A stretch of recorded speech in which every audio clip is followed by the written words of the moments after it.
CII National Conference 2013. Bharatiya Janata Party.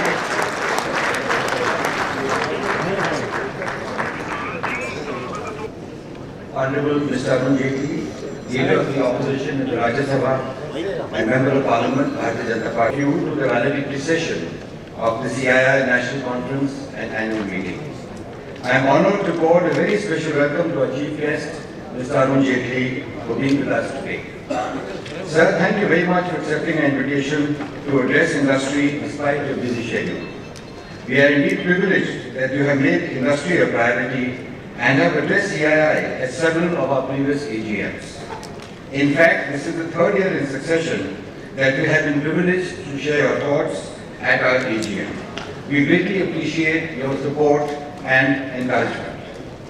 Shri Jaitley has distinguished himself as an outstanding legal luminary in the contest by their informed and erudite content based on facts and data as well as analysis.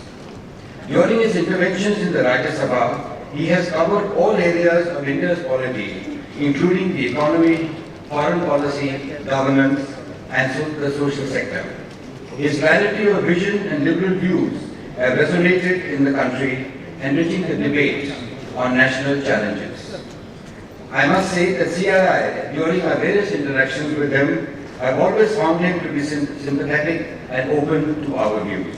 His progressive stance on key issues confronting the Indian economy and Indian industry is greatly appreciated by us. Policy making is dispersed among various stakeholders, including central and state governments, political parties at the center and regions, and society at large. That India enjoys. We believe that industry as a major part of society too has a large part to play in outlining policies for growth that is sustained and inclusive. Over the last year or so, CII has consistently been taking up a range of macroeconomic issues and suggesting solutions. We have been emphasizing that high fiscal deficit crowds out private investments, raises inflation, and leads to a high interest rate regime. All these lead to declining investment to GDP ratio, which is reflected in the high current account deficit.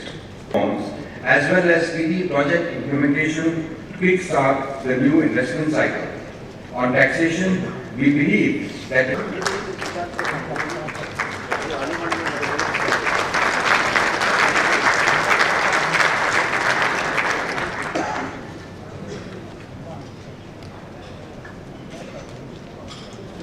Krishnan, the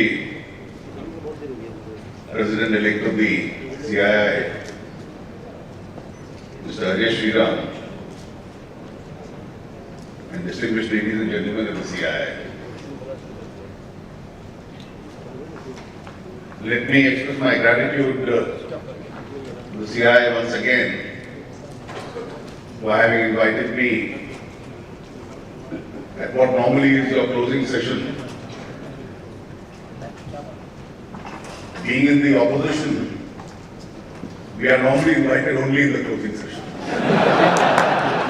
And you rightly mentioned that it is third time in a row that you invited me and I've been here to share my views with you. Well, I think when a member of my party starts inaugurating your conference, your questions will be a lot more diluted than they are in the last 2 days.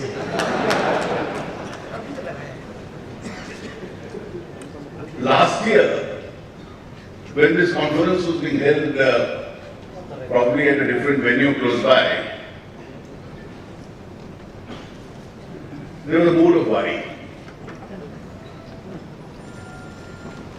We were uncomfortable, all the participants, the speakers, the gentlemen on the dais, but we didn't know how badly things were going wrong. And concerns were being expressed. Last year has been extremely worrisome. And this is for the first time now in the last 2-3 years that we have in the last 2 decades or more a genuine worry of which is the direction in which we are moving.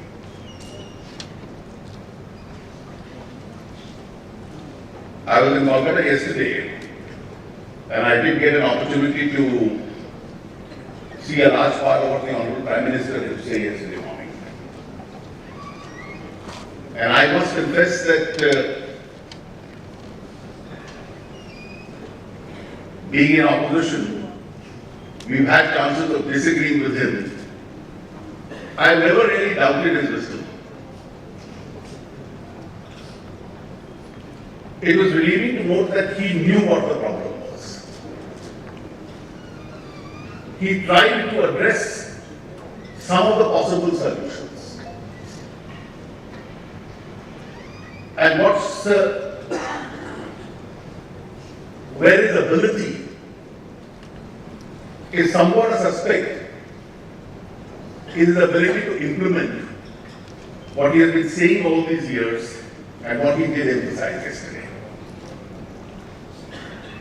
Therefore, if you come up to getting into the issue of what really the problem is, and some of your comments which I have seen in the media, the problem of implementation, let me go to the last part of your three-subject theme, the imperatives of growth, security and governance. I think it's governance and the quality of governance which will decide how fast India moves and in what direction India moves. The first aspect of governance itself is leadership. Now, leadership is the art of taking decisions. Leadership is not merely a position where you are elected to office. History is not going to judge you by how many years you spent in that office. History is going to make a very harsh judgment of what you did when you were in that office. And therefore, even if your stay is somewhat brief, but you are able to leave your footprints behind, history is going to be far kinder to you. The manner in which leaderships are to be created, leaderships are to be elected, decisions are not to be postponed, the firmness and the fairness with which decisions are to be taken, and understanding of where the core issues are, this will all be determined on the strength of that leadership. It's also important that leadership has a clarity with regard to policy formulation. Now, if you are to say that we need to go back to the 9% growth rate, what's the roadmap to the 9% growth rate? Which are the sectors where the stories have gone all wrong and which need to really invite some action and intervention of the state? The leader must always have the last word. I have repeatedly said that I do believe that the present governance model is somewhat faulty. It's faulty because in a parliamentary democracy, particularly the largest parliamentary democracy in the world, it's the elected head of the government who must have the last word. And if the elected head of the government doesn't have the last word, and he has to follow what the dictates of others in his party are, then perhaps you end up with a three-legged race, and that's been the tragedy of this government all these years. He must have the authority to overrule. He must have a big heart. He should be able to sit with his opponents, even in other parties, and decisions which are in larger national interest. With his extroverted style of functioning, he should be able to carry them with him. Some of the states are doing much better. Therefore, his ability to evolve a center-state relationship, even while executing those policy decisions, I think these are all important ingredients of a vision and a style that leadership must have. In governance today, the leadership must have credibility. If a leadership or a government is an object of a suspicion for a large part of its tenure, then its ability to implement decisions and enforce decisions itself will be rendered extremely weak. Now, in light of all this, parliamentary democracy. I don't think we are looking at a model where there is an intention by anybody to say we don't carry the rest of the people with us. There is no model we are looking at where we discriminate between the states. We are not looking, we have a governance model where you share power between the center and the states. There is power which can be decentralized, which has been decentralized to some extent. A lot more needs to be done. But ultimately, it is this political model which has served India well. Parliamentary democracy which has to really function. We may have serious concerns about the quality of leadership and the quality of politics that democracy in India throws out. And that's an endeavor which democracies always make to improve that quality. In light of all this, let's seriously analyze where did we go wrong. There were sectors after sectors where we had success stories to write about. I did comment in one of the newspapers yesterday about one of those sectors. Now look at some of our best success stories. I remember when we were in government, one of the most difficult areas was the power sector. Mr. Suresh Prabhu first educated all his colleagues in the government. He educated members of parliament across political parties. He went to chief ministers. And finally, we came out with a formulation in 2003, the electricity bill. You started an effective implementation, the government changed. That didn't make a difference. It should make a difference in a democracy. And suddenly, extraneous events took over. And one of the most difficult sectors of reform, which was moving into a possible success story, 2 years ago, almost got caught in various scandals. Power plants were starved of coal.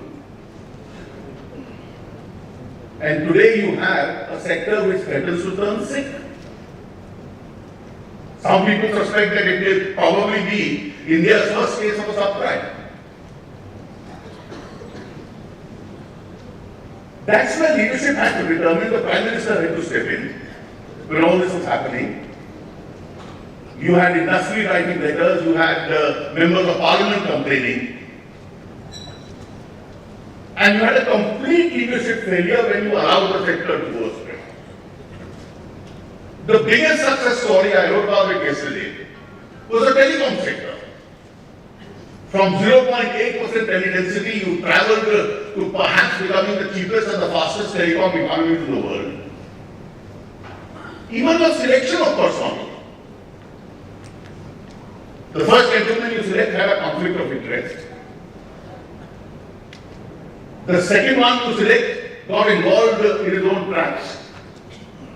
So you had industry and investors suffering, you had civil servants involved who were caught behind bars, you had various people, and the whole success story had disappeared.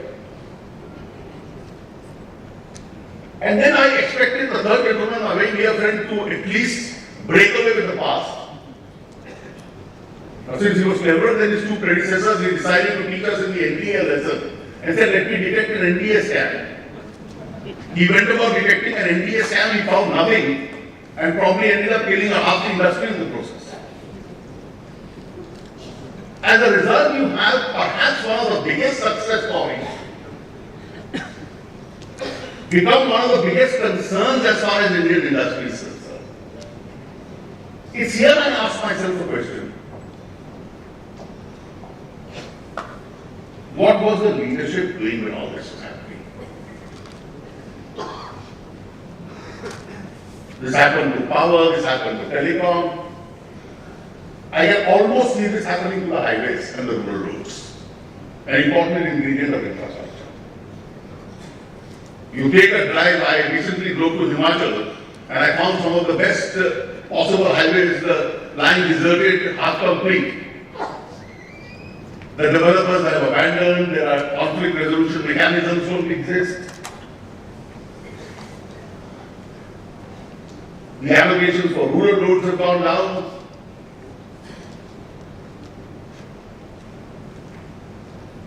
I think as far as the economic management of the country is concerned, governments have to lay down a certain discipline for themselves. These three sectors, possible success stories I mentioned. The scope for ideological differences between party A and party B would be very limited. At the end of the day, everybody is speaking in terms of a possible 8-9% plus growth rate. You know the reasons. The Prime Minister probably knows it better than me. Our government with almost no money in its pocket can't even indulge in social sector flexibilities and schemes. Job creation, revenues, they'll all depend on what your growth rates are. The environment depends on each one of these economic decision makings. It's very easy to come in the last year of your government and say, I am now going to fix timelines for myself. But somebody must seriously answer a question, why projects worth 700,000 crores are lying blocked? Either because ministers can't see eye to eye with each other. If it can take you months to decide whether an NIT is to be constituted or not. And then you say, now of course we have a cabinet committee which is to be constituted. I'm still keeping my fingers crossed. I only hope it does bring some results.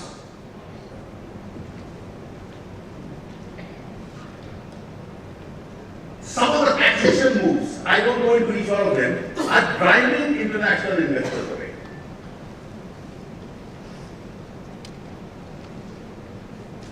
Manufacturing sector reforms. Some are extremely difficult in a large democracy like India. I always regard reforms as an art of the possible. Some are a little more challenging. It may not be so easy. But there are areas which are achievable. If we don't move an inch in each of these areas, the impact on the economy is going to be seriously adverse. And the reason why this has happened is not that the government or the finance minister didn't know what the problem was and what the possible solution is. After listening to the Prime Minister's speech yesterday, I in fact read the whole transcript.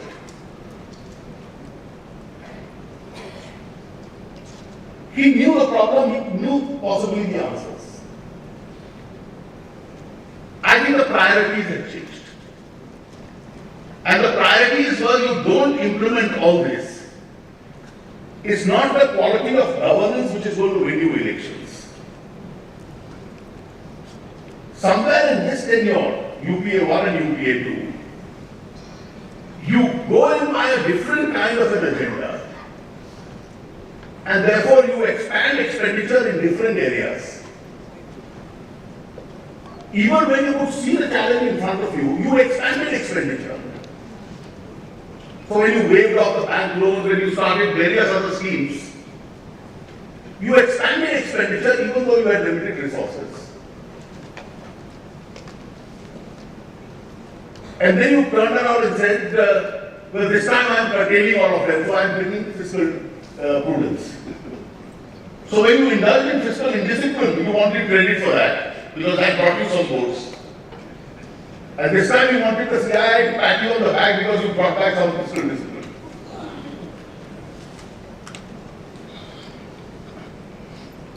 And I think this whole formulation of governance was all oriented towards a particular way of winning elections and getting votes. And even if you didn't have enough seats, you could use the coercive structure of the state the CBI and various other agencies to make sure that certain parties have no option but to support him. The vulnerable are always liable. So when I read Mr. Mulayam Singh Yadav's statement today, that in the face of the CBI we have no option but to support, it's clear that the vulnerable are liable. Their Bengal ally was not vulnerable from the point of view of CBI. But the two UP allies are vulnerable. And therefore they could also derail the agenda in their own manner. And you could use the coercive power of the state. I can assure you that large democracies like India are run by big-hearted men. You misuse the CBI against state governments and opposition parties. You disturb the agenda as far as consensus on various issues is concerned. Of course, there must be consensus on economic issues, but consensus on economic issues doesn't emerge in the abstract. It emerges if there is an environment where institutions are not being misused against each other, where you are politically opposed to each other, but you are still in a position to sit across the table and say the larger national interest, these are the issues we work together on. And I think therefore it's really, when you speak in terms of imperatives of growth, it's a governance model. And I don't subscribe to that governance model where people say the system must now be changed. Whether the system is going to be parliamentary democracy, your centralization or decentralization of power can increase. It's good if it increases. Your accountability norms must increase. Two more brief points before I take the chair and be open to various questions on what I've said. One is, we must be seriously concerned about the credibility of governance. There is already a lot of suspicion about the system which remains, and therefore institutional mechanisms are some which have to be seriously improved in India. The credibility of premier investigative agencies is in serious doubt. It suffered a setback. Secondly, on this issue of security which you mentioned, I think this is an issue of great concern to India, because security disturbs the entire investment. In a large part of India, it disturbs the investment environment. And there are very large parts of India which have remained disturbed on one occasion or the other because of this. We were fortunate down south we had a problem, we got out of it substantially. Punjab we got out of it. But there are three serious areas which still remain. Kashmir and the problem of cross-border terrorism. Kashmir remains a part of the unfinished agenda of Pakistan after 1947. They have to realize that the age of redrawing boundaries is not over. The Maoist problem is seriously affecting governance, development, even security in a very large part of central India.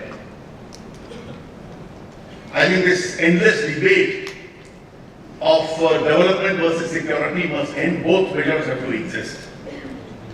Collectors and PWD departments can't enter those areas where there are landmines. Even to develop those areas, you have to have an adequate security measures in those areas. The Maoists are not any form of reformers in those areas. Their ultimate object is to overthrow India's parliamentary democracy and substitute it with some kind of an ideological ultra-left democracy. Or to use the word democracy itself will not be a correct phrase. The Northeast is another neglected issue. And I think for some of us who visit that area repeatedly, their complaint of neglect is genuine. And therefore, when we spend a very large part of our national resources on various schemes, simple things like connectivity and other developments in those areas is something which has to be of prime concern, so that the insurgency in some of the states itself can be diluted. But to deal with the issue of security, we cannot and must not give the impression of being a soft state. Security issues must never be linked up to our ability or desire to get additional votes. They have to be linked up only and only to our national sovereignty concerns. And if large part of India, let's say 150 to 200 districts of the country are disturbed, you are then looking at those districts where in terms of development and growth also there is a big hole as far as the national average is concerned. Besides being issues of very serious concern to the local population in those areas. As a member of the Indian opposition, I hope for my party this is the last time we are here in the valedictory session. All I have to say is, your concerns as an industry are not very different from our concerns, both as political activists and citizens. There are a large number of areas in which centre and states must work together, parties in opposition and government must work together. The great thing about Indian democracy is that every party is in power, either at the centre or in the states. And therefore, being in power adds an element of responsibility. The creation of environment for that consensus and consultation has to come from the government, for which the government has to be big-hearted, the government has to stop abusing institutions, the government must reach out, and therefore, if that were to happen, I think the history from 1991 to 2004 was a much better chapter in this kind of a cooperation, where people understood these issues much better and realized the benefits. And perhaps this lost opportunity, we've lost some advantage, but India can be in a position to regain that advantage even now. Thank you.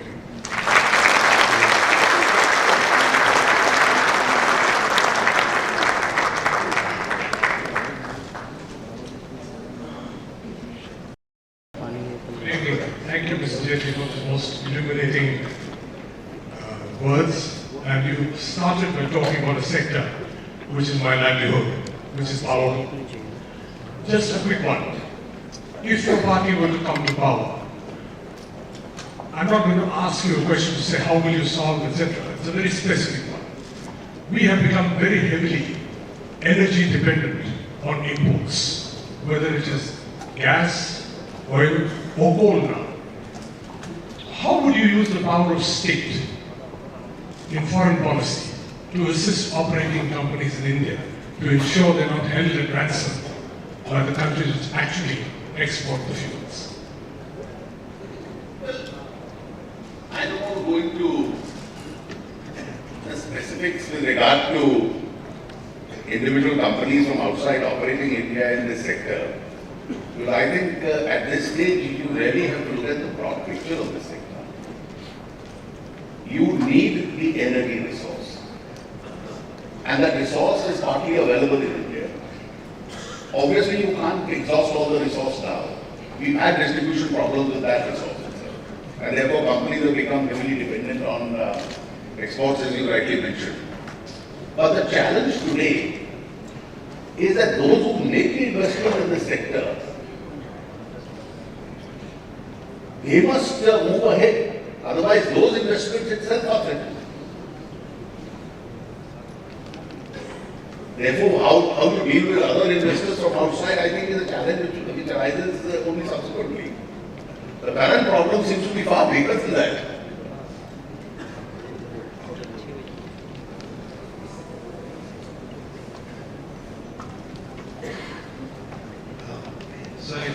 come into power, how would you change the institutions like the CII and other agencies which can be used or misused for precisely what you said is happening in politics? I'm very glad Mr. Arun Jaitley has asked this question. I have in the last few years been very closely monitoring, even in matters in which I have no interest, the functioning of these organizations. There is an inbuilt desire in the government, and today it's much larger than ever earlier, to control these bodies. Now you can control them in various forms. You can control them through pliable appointments. You can control them through a direct political control of the government or the party in power, which I do believe today is taking place. I say this with a complete sense of responsibility, that CBI is today more controlled by the party than by the government. And any one of you who's had an experience in the last few years dealing with it, perhaps may not be able to deny the statement that I'm making. You've now invented a new device. Every CBI director and NIA director who has retired under the present government, his post-retirement job is fixed. So you hand a fear or a favor. And therefore you make these organizations completely pliable. I have submitted to the Select Committee of Parliament a note signed by in my own name and two of my colleagues from my party, committing our position on the CBI. And it had some 10 points. We wanted to make the appointments completely independent of the government. The transfer of officials within. Now, pending the investigations into transfer officials who are not liable. Your bar on a post-retirement job. Your financial autonomy in functioning. So the governments can't tell you that I won't sanction funds for this trick or this econometry in the course of investigation. The manner in which senior officials are to be selected within these agencies. So we have completely immunized it from governmental functioning in our note. And that note we had submitted with a sense of responsibility after clearing with the entire leadership of the party. It's on the net, it will probably be available to you. And therefore, I think there's a time that this agency has to be completely immunized. The government wanted to accept some of these suggestions, but was reluctant to accept the key ones. And the result, the reason being, that once you lose control, what happens to the two UP allies in the present context?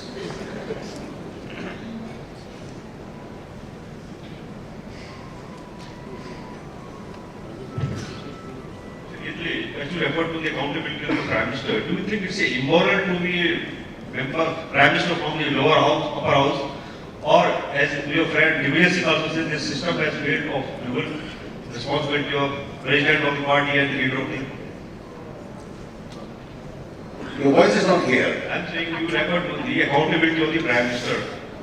The same thing has been said by the Divyas Singh also. The way the system, both President of the party and the leader of the... they are not successful. So do you think it's unsuccessful for the Indian system to be a member of the upper house?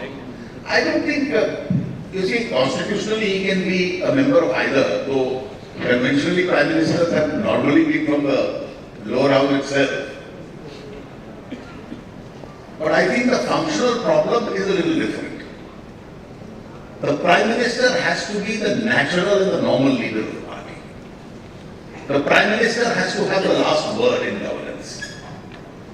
The Prime Ministers don't have to look helplessly at others with a sense of reluctance whether certain decisions can be cleared or not. It's when that situation happens, and that I regret to say has happened, when decision making suffers.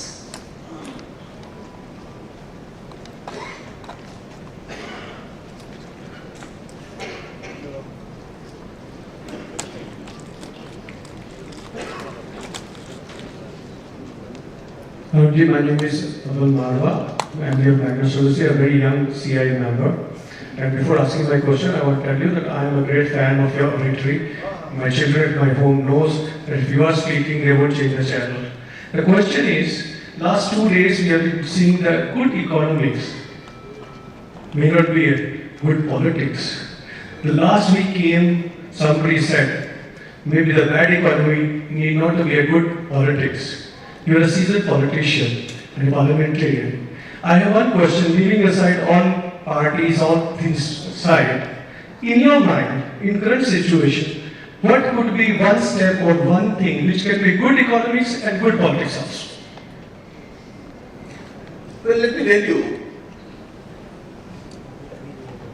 I think this whole conflict between good economics being bad politics or vice versa, which has been argued all these years, I'm one of those who doesn't subscribe to that philosophy. You govern a country badly, there is very little chance that you will be re-elected. What probably is truer is that good governance and good economics has to be blended with some clever politics. You can't say I governed very well, but then I messed up as far as the politics was concerned, my alliances, my social combinations, etc. But if you govern badly, then you're bound to lose. Even clever politics may not save you beyond a point.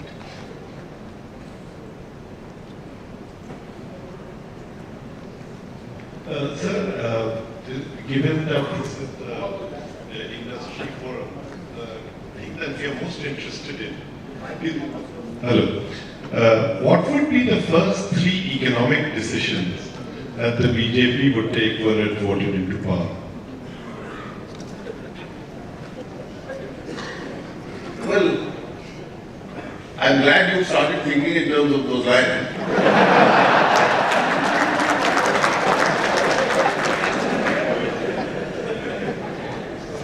You see, it's not fair for me to off the cuff say something and bind a government which may possibly come in future.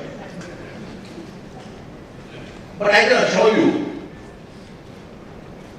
that the BJP's basic commitment, while flagging the concerns of the weaker sections, the poor sections, we are a party which has always been friendly to business and industry. And the reason is not that we are right-wing. We do believe that unless India grows, and the industry has, private sector has a very large role to play in that, our government will not have adequate resources to even fund the various social sector schemes which are going to be pro-poor. So it's only when India grows at 8 to 9% that you have the impact of that on various sections of society. That impact may not be adequate. It's reasonably argued and probably correctly that the trickle-down effect is not sufficient. And that's why all the poverty alleviation schemes come in. So the governments to increase the employment base, to have adequate resources and revenue for these schemes, you need to expedite. And therefore the BJP would always be committed, let's say, to a fast and quick infrastructure creation. And every decision which would be taken, which our track record between 98 and 2004 itself speaks for it. So let me set aside that, create that impression. I think if this government had been able to instill a certain amount of confidence in the states, the GST may have come some 2 years earlier. There is one basic change which has taken place, an evolution, I would say, in Indian politics. The first 2 to 3 decades after independence. There was a huge concern of issues of unity, sovereignty, democratic survival. And once we stabilized, in the last 2 to 3 decades, regional aspirations today express themselves in form of the federal issues. So the center stage today is taken by those federalism issues. And the concern of the states, to a very large extent, is legitimate. If the center's track record on federal issues is not very inspirational, it doesn't instill confidence, you will always have GST kind of proposals which are otherwise beneficial running into problem. And I think that's why I repeatedly use the phrase, the government in the center always has to be big-hearted. I think that's the clue probably you have. You arm twist the states in terms of revenue, you arm twist the states in terms of politics. I think you are inviting trouble in all these two operations. GST today is not an issue between the BJP and the Congress. It's an issue between the states and the center. So the same party you may have, the consuming states taking one view and the less consuming states taking the other view. It's that confidence which has to be instilled. I have a direct question, and that is with regard to corruption. A sarpanch who is elected at a village level spends more than 5 lakhs of rupees. And MLA spends, it is heard, that he spends about 2 crores of rupees, and about MPs may be spending more than 4 or 5 times. Do you have any strategy or do you have any agenda to control the menace of corruption in the society? I think there's only one solution to corruption. And that one solution to corruption is that your ability to eliminate discretions in the system now has to increase. We all know areas where corruption is the maximum. Your land-related issues, your mining-related issues. These are all areas plus discretions. Unless you are able to have government of law rather than government of discretions and men, and if there is still a lot of corruption, I think your investigating mechanism has to be fair but tough. India must now see a regime where people who are responsible for these kind of acts, you need to make examples out of some.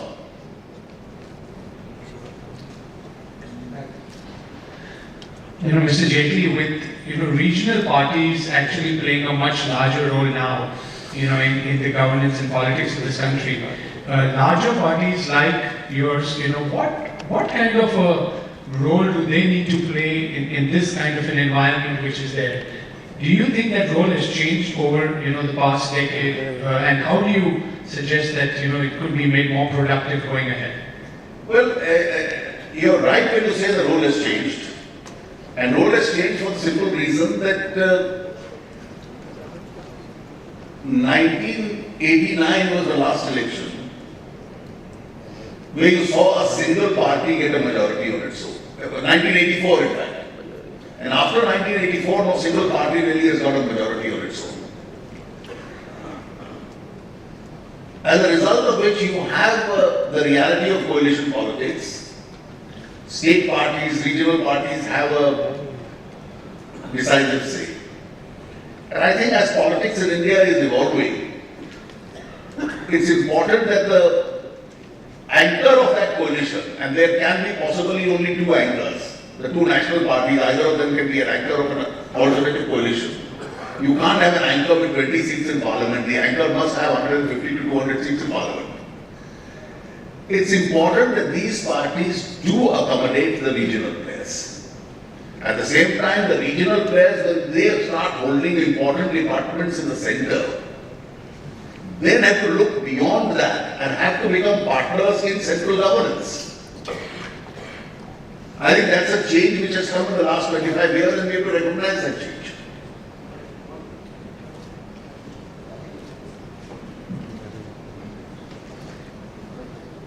Good evening, Mr. Jaitley. I'm Saket. I'm from a news portal called Steel Group. I'm a senior analyst. First of all, let me compliment you for a very nice speech, and I personally am an admirer of your oratory. And I'd love to see you and Mr. Sibal on the panel. And I must confess that you tend to have an upper hand over.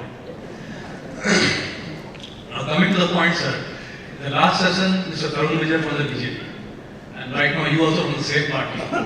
Mr. Arun Jaitley spoke very forcefully about the political parties evolving from a stage of confrontation to a stage where we have some unity with the government in taking decisions which are in the larger interest of the government, of the country, economy, everything. Now my pointed question is that we are seeing that country is passing through a very difficult phase where the current account deficit, the fiscal deficit, everything is going beyond control and the government is virtually broke at the center.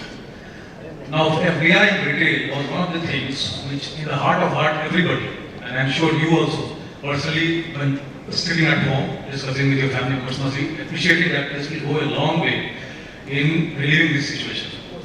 Now to the industry, to the foreign direct investors, how does the BJP give the confidence that the FDI in retail actually see it through, which is not happening, apart from the technical flaws in the rules and regulations which have been there? The investors, they are apprehensive that today, if they invest and the retail shops are set up tomorrow and BJP comes to power, they will be asked to go back, lock stuff like that. Can you ask the question? Yeah, that's my question. You see, I have written a lot on this and commented, I have spoken about it in Parliament. Ordinarily, I have always found myself on the side of the reforms, wherever this debate has gone on. But then I have said that every change necessarily is not a reform. And I have illustrated the detailed reasons why at this stage India was not prepared for FDI in retail. The government has taken a decision, and I think let's wait and see how it proceeds, because this is one change where there is a very large section in Indian trade also which has serious apprehensions about. And my party has never made any serious polls, so even when I sit at home with my children, I can assure you I am still opposed to that decision. Taking the earlier question, since 1984 we didn't have single party rule. But if you look at data and statistics also, the regional parties are getting larger and larger share of votes as we move along. What does that indicate? Does it indicate that larger parties have failed to meet the aspirations of the Indian voters? And the related question to that is, if that is so, are we moving in a direction where we'll have really a fragmented polity? That means the larger parties may still have a lower seats and lower percentage of votes, because that's what has been happening. I don't think you're partly right. But see, the correct formulation would be that it is the strength of one large party which has over the years come down. So a party which used to get 300 to 400 seats in Parliament came in that area of 120, 150, last time 100, 200, probably may not be repeated. We were in a different category, we moved up from 2 and therefore we moved up. But the reality is that there are several states, because politics affords vacuum, where we weren't very strong and a regional party occupied the non-Congress space. Because you can't have only one political formulation in the state, somebody will have the alternative space occupied. And therefore that's a reality which exists today. And that's the formulation which I gave. We are in an era of coalitions. We have to recognize this federal reality of India. In the last 20 to 30 years, federal aspirations have, regional aspirations have become a center stage issue. States, even run by major political parties like us, are very touchy about some of their state interests. And therefore, states and their representatives will have themselves to develop and when they come to the center. But that's a reality, and that's the model of governance which has to now develop in India.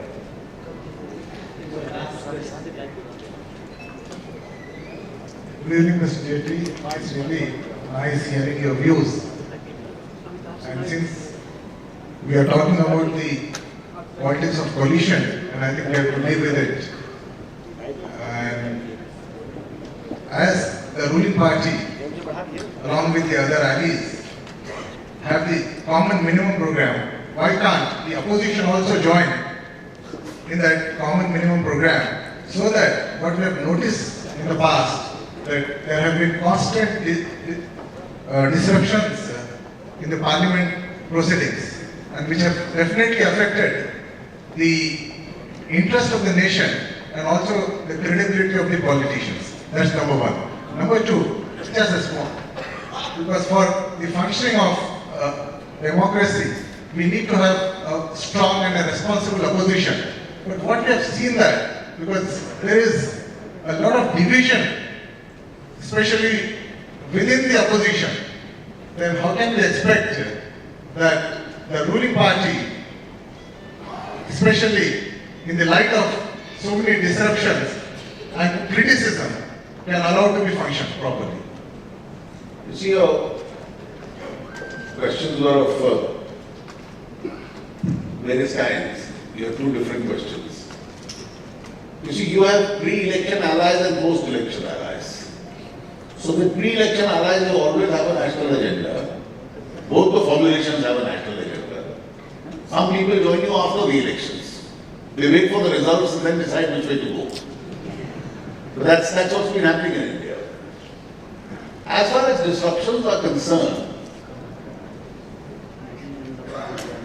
you're right, at some stage it becomes a little excessive. And therefore, there is a worry that we can't allow our legislative institutions to move in that direction. But I can tell you this realization exists amongst parliamentarians and parties also.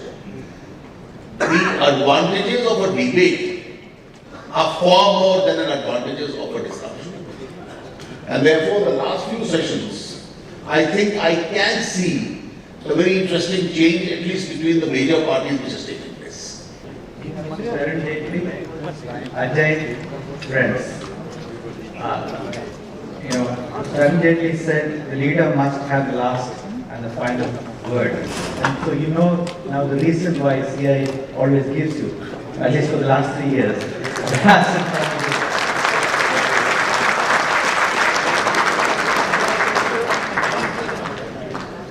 On behalf of all the participants and all the members, I wish to thank you all. Thank you, Mr. Arun Jaitley, for a wonderful session, an interactive session. And in the last 2 days, we have heard different viewpoints, different opinions, different speakers. We create a platform where all these together. So in closing, I want to say that we want to thank all our speakers who have taken time off and shared the stage here and presented their ideas and discussions with them. I also want to thank all the sponsors, all the participants, all of you. Even today we have fairly large attendance. I want to thank all of you and I wish you all the very best. Thank you.